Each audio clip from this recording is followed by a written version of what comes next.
Come, little children, I'll take thee away into a land of enchantment.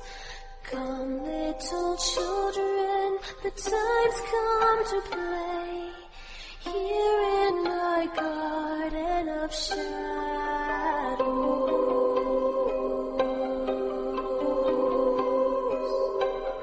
Follow, sweet children, I'll show thee the way through all the pain and the sorrows. Weep not, poor children, for life is this way, murdering beauty and passion.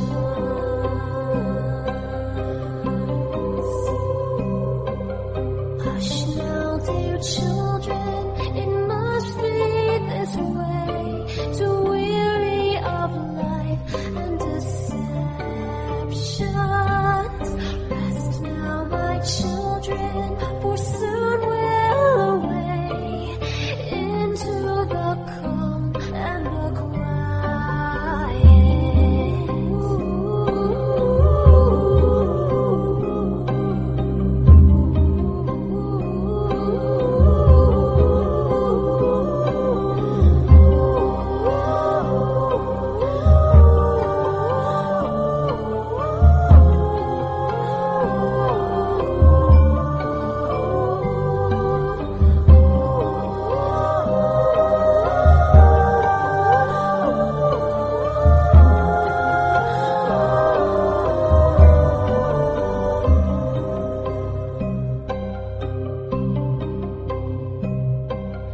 Come, little children, I'll take thee away into a land of enchantment.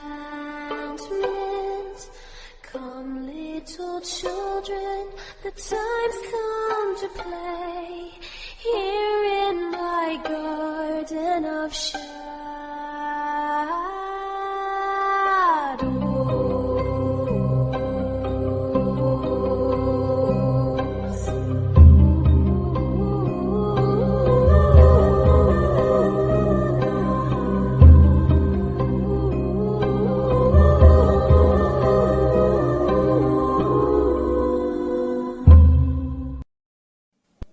Hi, I'm your hostess Blazewing, and you're listening to The Transitioning Pagan. Come join with me as I explore the world and leave gender barriers behind in an effort to follow the path set before me by the goddess. Who knows where we'll end up on this journey? I hope by the end of this podcast you will have a deeper understanding of me and the path that I choose to follow. If you'd like to contact me, you can do so in the following ways. I'm on paganspace.net as Blazewing, Blazewing. You can find me on Twitter at Blazewing2010, Blazewing2010. Facebook, you can find me at facebook.com/transitioningpagan, all one word. Email is blazewing@paganlife.ca. That's at PAGANLIFE.ca. And our website is http://paganlife.ca, PAGANLIFE.ca. I've spent the last little while working on this, and now I feel I can share it with the rest of you. It will be up as a file all of its own, either later today or later this week. It's the promo that I've been working on for the show, something that other podcasters can take and slip into their show during the advertisements. This is only version 1.0.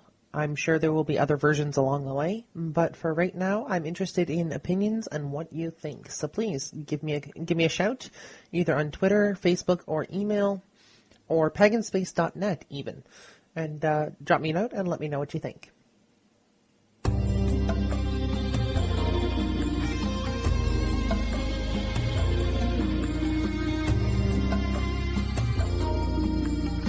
Have you ever wondered what it's like to live as the opposite gender? Well, come join me, Blazewing, on a journey of discovery as I unravel the path set before me, in both the pagan world and as an individual who has seen the world as both man and woman. What secrets await? Who knows? Never be afraid to explore the unknown, and remember, information is key because knowledge is power. Never be afraid to learn something new.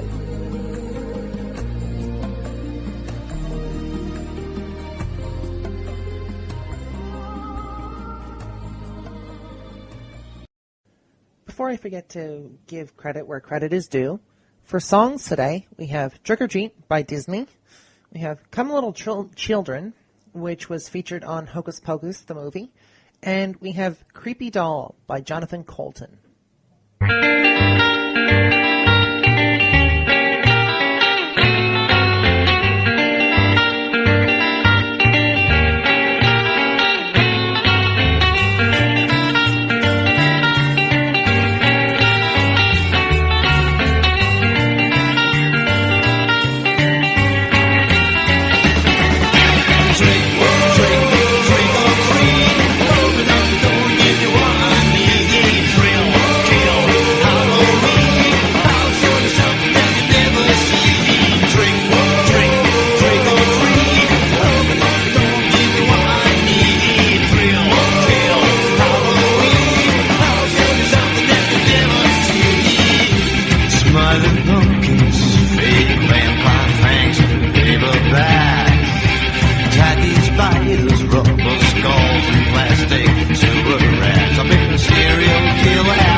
See you tomorrow. Maybe.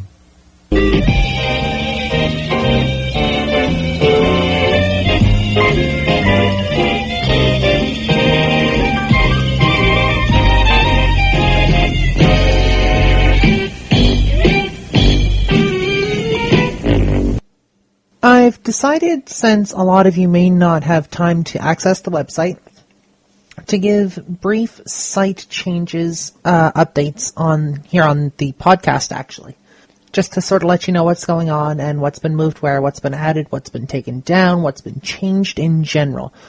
That way, those who don't have a lot of time to access the website know exactly what's going on, and those who just listen to the podcast can get general updates and not have to worry about the main site maintenance blog. So this time around, I actually added a section to the podcast page called Podcast Segments. This gives a basic idea of which episode each segment was found in. Basically an basic episode tracking guide. Kitchen Witchery has been moved to a sub-page of the podcast page. Basically, if you take your mouse and you hover over podcast page, Kitchen Witchery will pop up. I've also added several other sub-pages to the podcast page. Again, if you take your mouse and you just hover over a podcast page, there will be a couple of other menus that will pop up. Email time, story time, herbs and oils. Again, Kitchen Witchery has been added. News, and Trends 101. This is meant to be more of a tracking system, so you can find out generally what was discussed in each segment, as well as which episode it was found in. They are listed by episode numbers, so just a heads up. Eventually, I may be turning this into a database where you can cross-reference subjects, episode numbers, and titles and whatnot, but for right now, this just seems the simplest way to go about it. So just a heads up, some basic site maintenance, and hope you all enjoy the new changes. I'm looking forward to experimenting with the website and finding out what works and what doesn't. After 7 years of fighting, I finally got what seems like a chance to be myself, actually. More of a chance to feel right in my own skin. I had been approved by the province of Alberta to have gender reassignment surgery funding, and I filled out all the paperwork and got all that into them. And they turned around and said, your funding is approved. Now we need to contact Montreal. So I did, and they sent me some paperwork, and I got all the paperwork filled out, and I waited. And I waited. And I waited. And nothing happened. And then I called them. And they're like, oh, yeah, we received all your paperwork. We should be contacting you shortly. So I hung up the phone, and then I waited, and I waited, and I waited. A couple of weeks had passed, and I hadn't heard back from them, so I called them. And I told them that, basically told them what had happened, that I had passed in all my paperwork 2 weeks ago, and could they please give me a call back and let me know what the status of my application was. On my way to work on Thursday morning, I received an email from the clinic in Montreal who does gender reassignment surgery. I've been scheduled for February 25th of 2013. That's kind of a big date, and I'm kind of scared, and I don't know what's going on. Well, I know what's going on, but I don't know what I'm supposed to be feeling, and I'm kind of in shell shock at the moment. I mean, this is a point I've been fighting for the last 7 years, give or take. So, anyways, as of February 25th, 2013, I will be in Montreal undergoing gender reassignment surgery, which has been my goal. And then I may very well be off work for 3 months. So at that point, there may actually be an episode coming out every week, just so I don't go bored and completely nutso. Just giving you guys a slight heads up. But I'm going to ask you all to keep your fingers crossed when the time comes up, that everything goes smoothly and well, and that my recovery period goes decently. And I will be actually keeping you guys up to date on what happens basically up to and during that time. Keep an eye on the blog here on the website, or blazewing.paganlife.ca.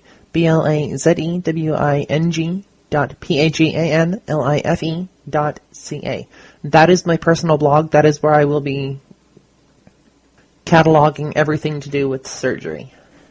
I would like to give a shout out to Where Fairies Live this week. Address is 10991 124 Street in Edmonton. You can go there for all of your occult needs. They're actually one of my favorite shops. They have things for all aspects of Wiccan and pagan life. And they have been serving Edmonton since 1998.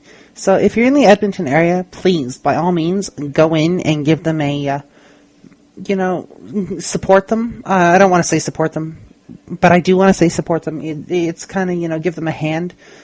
They're one of my favorite shops, and I wholly support them, which is the whole reason for this shout out.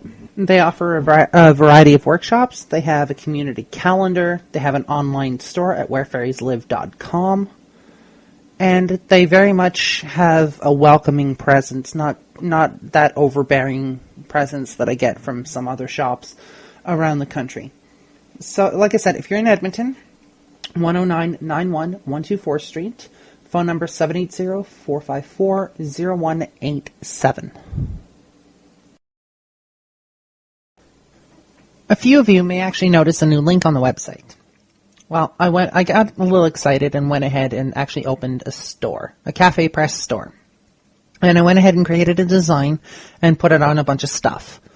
Well, my better half, Boo Zero, we'll call him on this podcast for now, until he decides he wants another name, went ahead and also made a couple of designs. So I will be looking at them and figuring out which ones I want, which ones best describe the podcast. And I will be using that as an icon / logo / merchandise whoring type deal. So anyways, keep an eye on the store. We do have like travel mugs and whatnot and shirts and stuff. So if you have a design that you like, please by all means let me know and I will get in touch with you. Or you can, tweet me or you can email me and we can discuss. I've got something a little new this episode. I'm looking for somebody who is willing to do a 10 to 15 minute segment. I will host you here. You will be part of the podcast crew. You'll even get your own little bio. I'm looking for somebody to help, I guess, fill some time, but I'm looking for somebody who has something to teach. Somebody who doesn't mind educating on a particular subject or a myriad of subjects. Somebody who doesn't mind taking on a bunch of students. What I'm looking for is a 5-minute intro of yourself, or if it's an MP3 file, or a paragraph, if it's a text file, and a segment promo. The segment promo should be full length, 10 to 15 minutes roughly, and you can either email it to me or tweet me and let me know that it's there, and then we can figure out a way to get it if you don't feel like emailing it. I'm looking for somebody who can do every episode or every 2 episodes. I'm not looking for somebody who it's a one-time thing and then we're done. I'm looking for somebody who on a consistent basis would be interested in putting out a 10 to 15 minute episode. And again, that can all be discussed in the details once you get in touch with me. So if you're interested, please email me, tweet me, Facebook me, Pagan space me, whatever. And let me know that you're interested. I hope you all had a blessed Samhain.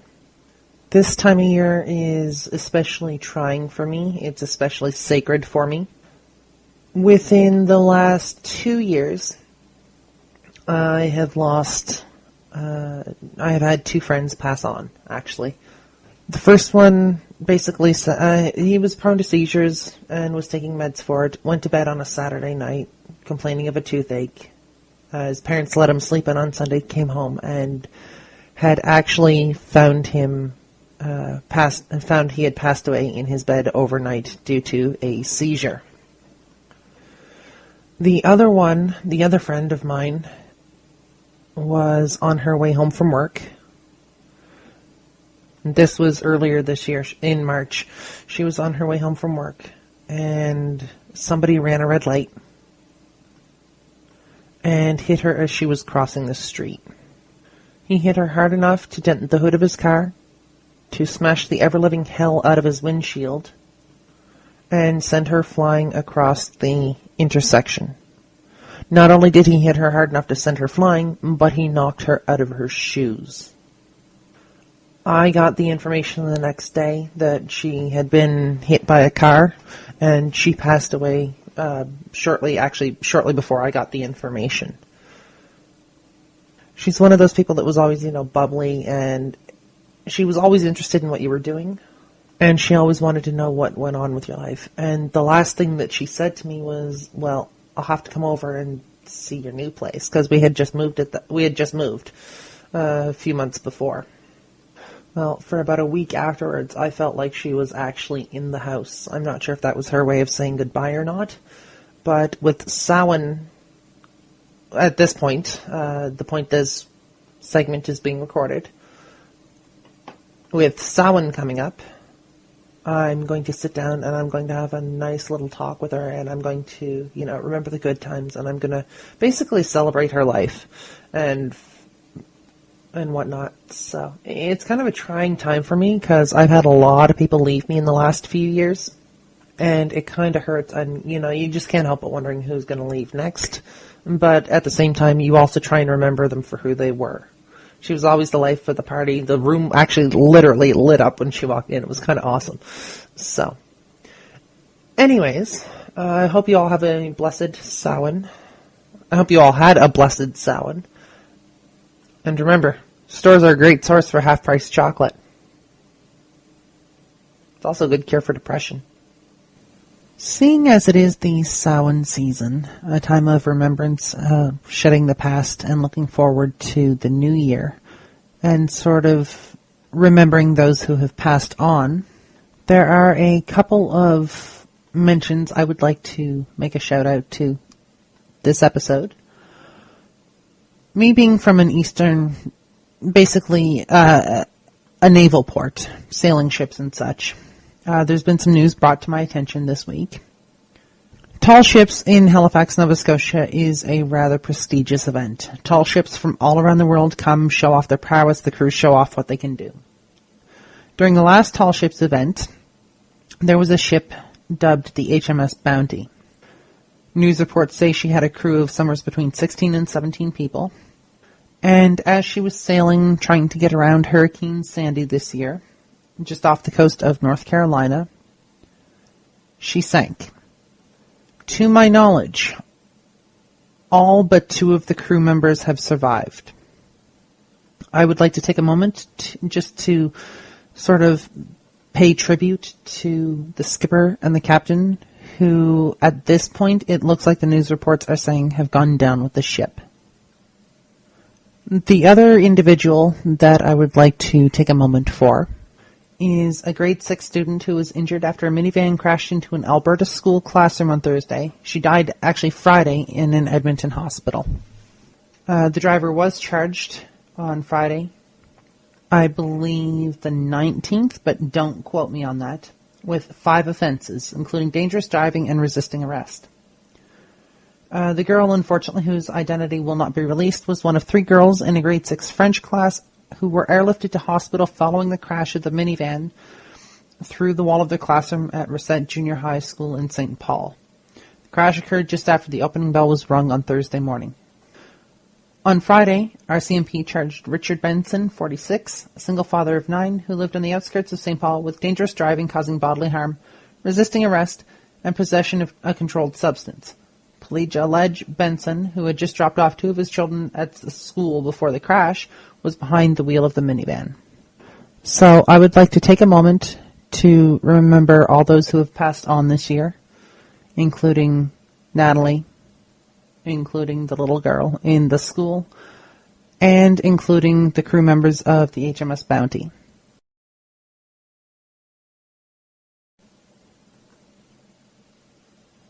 With today's recipes, I have a rather simple chili recipe for you. It's my recipe, and you're going to need to figure out what your numbers are, and you're going to need to portion accordingly.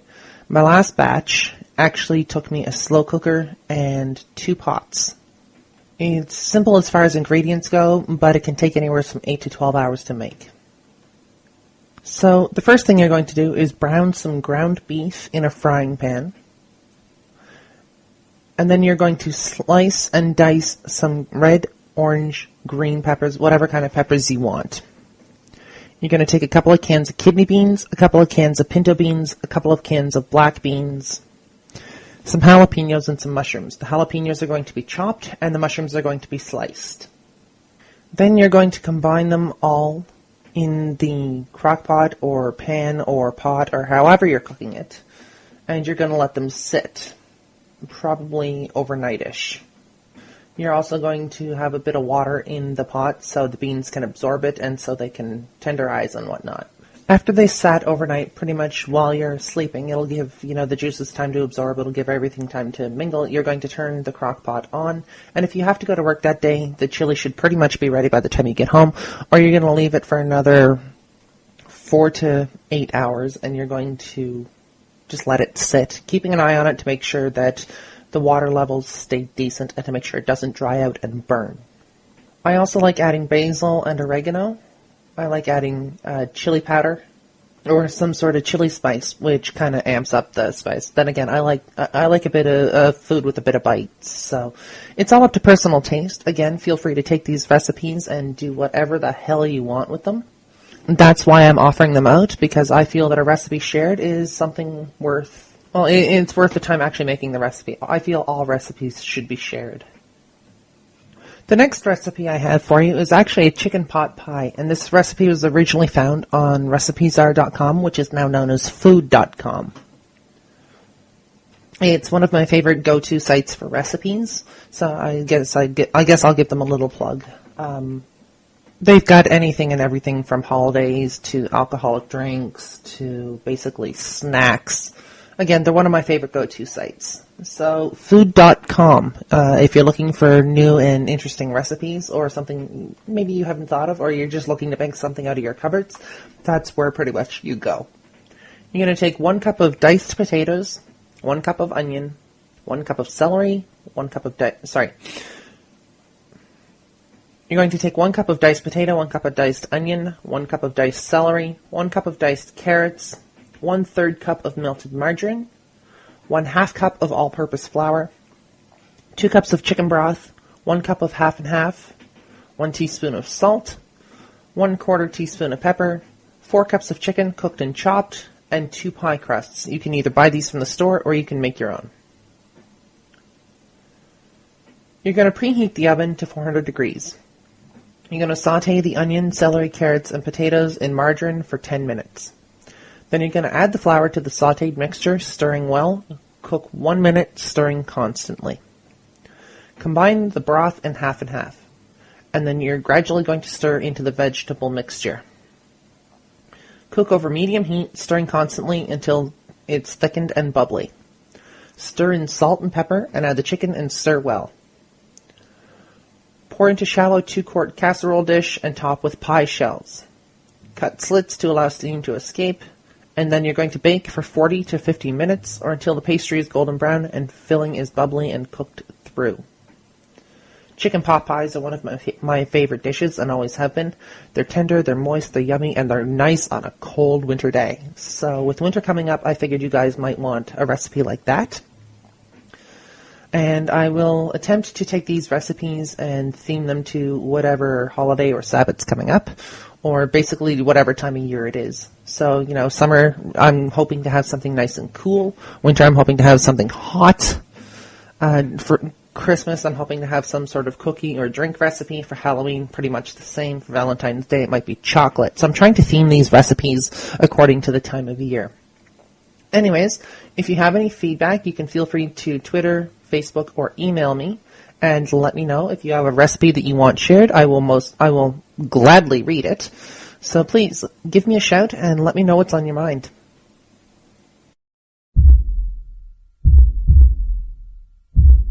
In a town in the woods at the top of a hill, there's a house where no one lives. So you take a big bag of your big city money there and buy it.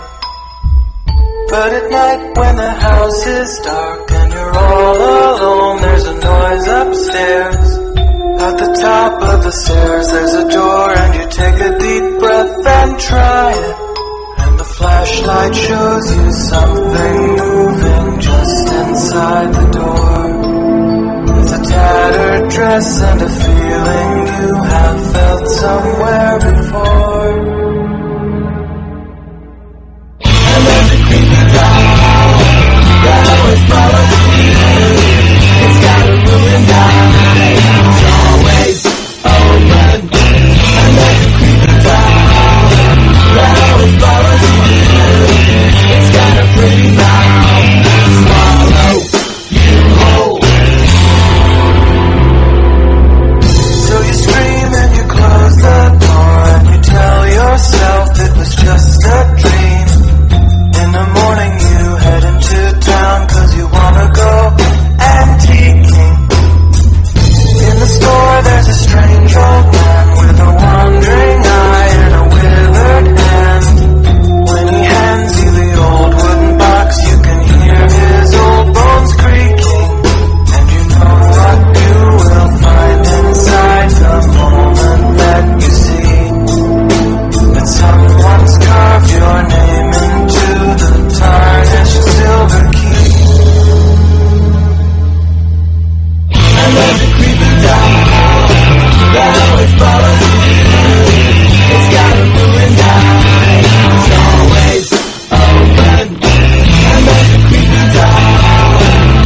can't sleep, so you make some tea.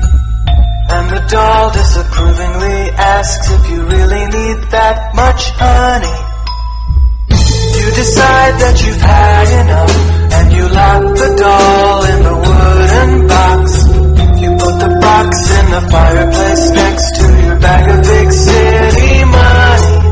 As the smoke fills up your tiny room, there's nothing you can do. Far too late, you see the one inside the box is you. Another creepy doll that always follows you. It's got a ruined eye, it's always open. Another creepy doll that always follows you. It's got a pretty mouth, swallow you whole.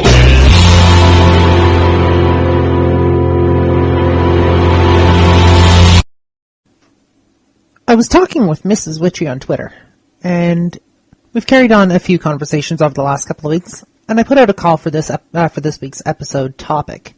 I was originally going to make it the topic, and then I figured, why not make it an actual segment? This segment is called Trans 101. Thank you very much, Miss Witchy, for helping me discover a new part of the podcast, for helping to invent a new lesson. So here we go. Trans 101. This week, trans etiquette, do's and don'ts. It's been roughly about 7-ish years since I came out as trans, and while a lot of my family has actually adjusted, a few members of my immediate family have decided that they're exempt from using my now legal name and addressing me by my birth name, and using male pronouns with me.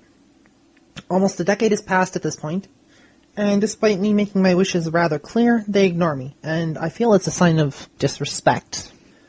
That's why I'm supplying you all with the following list of do's and don'ts when it comes to dealing with someone who comes out as trans. This is more of a top 10 countdown, just rather common questions and issues that may arise from time to time as somebody comes out or somebody reveals their trans status. So keep in mind to use common sense and remember to respect everybody. 10.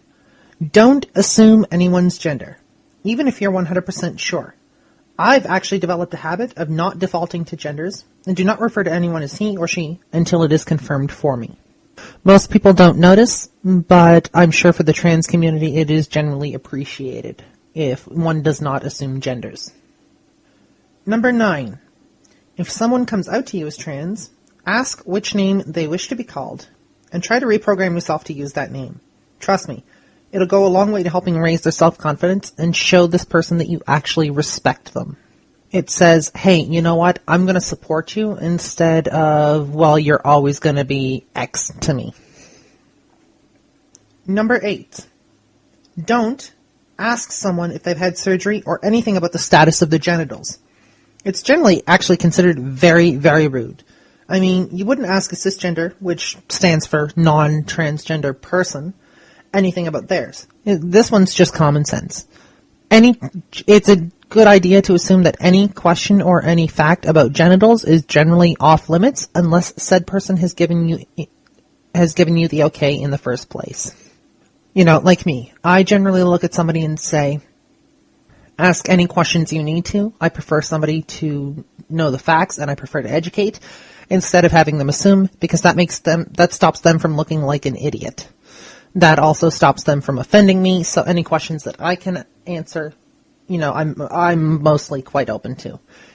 If you're not meant to know the answer, well, then you'll know, and in that case, it's probably rather personal.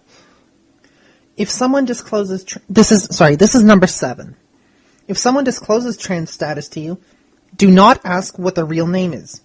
This insinuates that they are, quote, fake, I'm using air quotes here, and sends the message that you don't respect them and think they are automatically deceiving you. This has been an issue within the trans community at large. If somebody doesn't automatically reveal their trans status or give birth names then they're automatically assumed to be lying. I've actually faced this with a couple of people who feel they have the right to know every little detail about me, including my birth name, so long as they're not hurting me or giving it to anyone or misusing it. This is a no. My name is the one that I've chosen, and it is my name. There is no real name at this point. I've legally changed my name, so this should be a moot point, but again, it's common sense. A lot of people don't understand this, and it is a source of frustration and possibly depression and suicidal thoughts for some of the trans community, as it may actually connect them with a life that they no longer wish to remember. So, again, don't ask them what their birth name was or their previous name or their, air quote, real name. Number 6. Don't think that bringing attention to a trans person's status in public is okay. Chances are, if they're comfortable, it may come up. But outing a trans person can put us in dangerous and yes, possible life-threatening situations.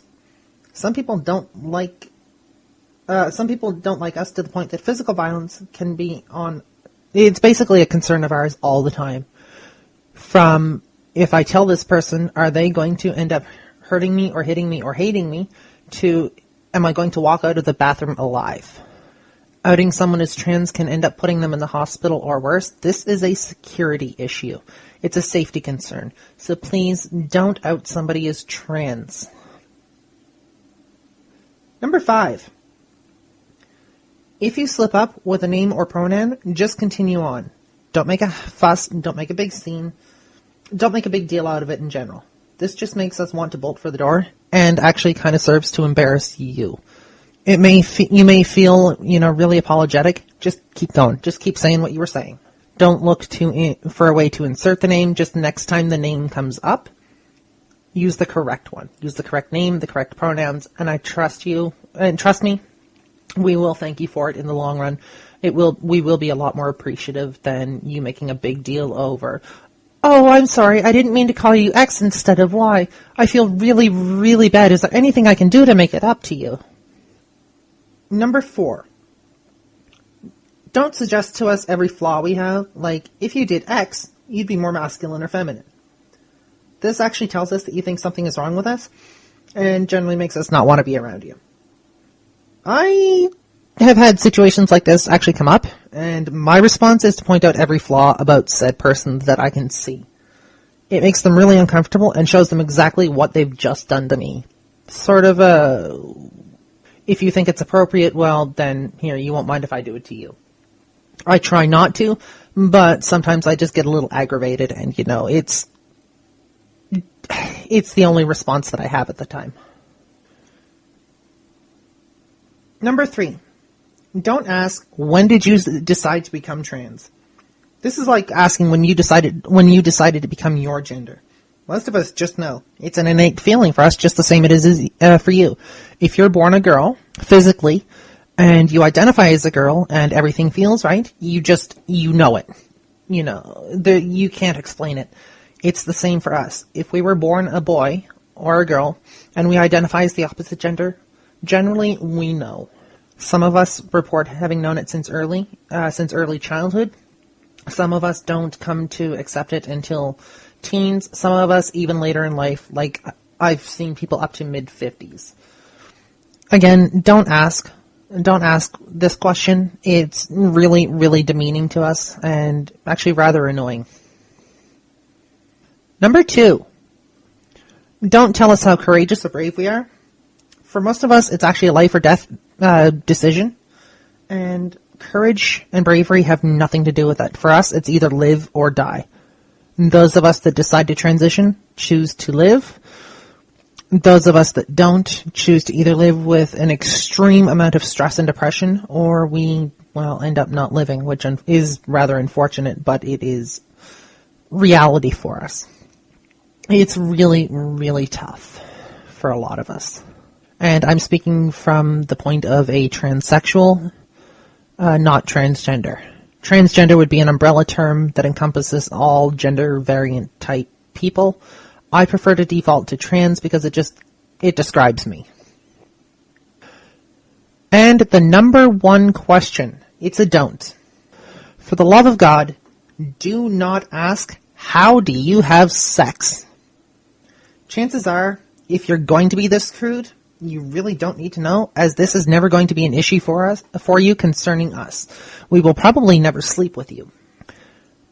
I don't go up to random Joe on the street and ask how sex was for him last night, or how he had it, or what he did. What happens behind closed doors stays behind closed doors in this matter. It shouldn't matter to you unless you are our partner. I cannot stress this enough, and I have seen this question repeated time and time again, and it ticks me off to no end. I get a little confrontational when it comes to trans issues, but I also feel that I have to defend myself. I feel that I have to defend my decisions. I don't have to explain, but I am who I am, and there is no reason, that you should be questioning who I am as a person. Just a note, kind of an after mention, please use respect and common sense. If you wouldn't do it with a cisgender person, again, somebody who was born, natally one gender, who's born one gender and identifies as such, chances are you shouldn't do it with a trans person either. Respect is paramount. If you wish to be our friend, you must respect us. We understand that you are going to slip up every now and then. We understand that mistakes do happen, and we will generally forgive them. However, if you make it a point to just ignore us and do things your own way, then we're not going to want to be around you at all. So this has been Trans 101, Trans Etiquette, Do's and Don'ts. I'm not sure how often I'm going to be having this segment, but it will be added to the segments list, and every time I feel there's something I need to teach, I will be adding it into each episode. If you'd like to contact me, you can do so in the following ways. I'm on paganspace.net as Blazewing, Blazewing. You can find me on Twitter at Blazewing2010, Blazewing2010. Facebook, you can find me at facebook.com/transitioningpagan, all one word. Email is blazewing@paganlife.ca. That's at PAGANLIFE.ca. And our website is http://paganlife.ca, PAGANLIFE.ca. We have once again come to the part of the podcast where I must bid you all farewell. I hope you've all had a blessed Samhain. I hope you've all had a decent holiday season. I hope you all have a decent holiday season coming up, and I hope I find you all in decent health. Anyways, I bid you all farewell, and we will see you all again in episode 3.